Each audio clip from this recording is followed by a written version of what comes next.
films these days, I mean, they spoon feed the audience, if you see what I mean. I mean, some people are, happy. You find the thing. Yeah, they disagree a lot with me, like a lot of people.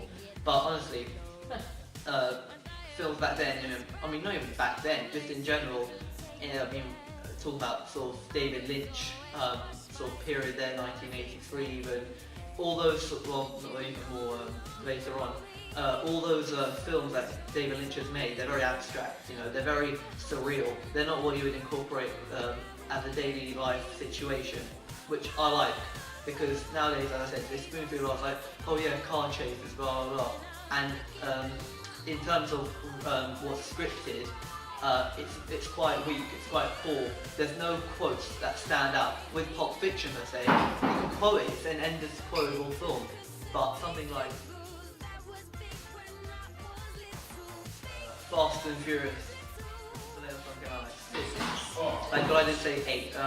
Yeah, see, that's not a very quotable film, which has changed a lot. The script writing has changed a lot, in my opinion.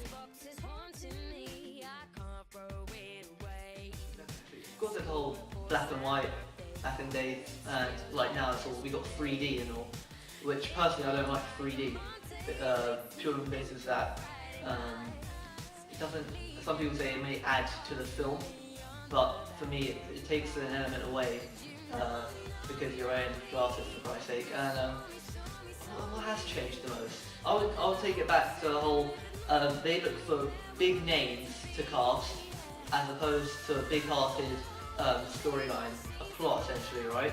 Because they're like, if you had the choice to go for an independent film maker to make the new, I don't know, let's think of so let's say an X-Men film, alright, like a reboot.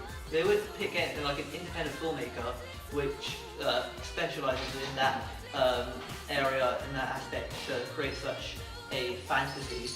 But they'll pick a big name, they'll pick a big name, someone like a rising star to direct the film, which I don't like. That's changed a lot. If they go for big names to cast, then that's quite a negative.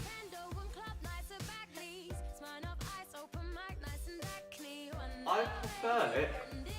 Well, cinema is a completely different field, and that being said, it's because sound system, first of all, soundtrack's very key in film, purely because you could have something very, very horrific on scene, yet something happy can be playing in the background, something we call that drama, remember?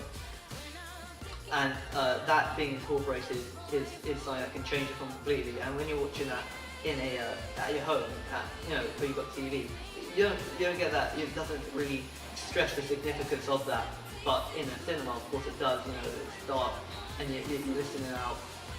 I would go for cinema, to be honest. Although I don't go to cinema a lot. Last time I went was for the latest Batman film, which was like last year.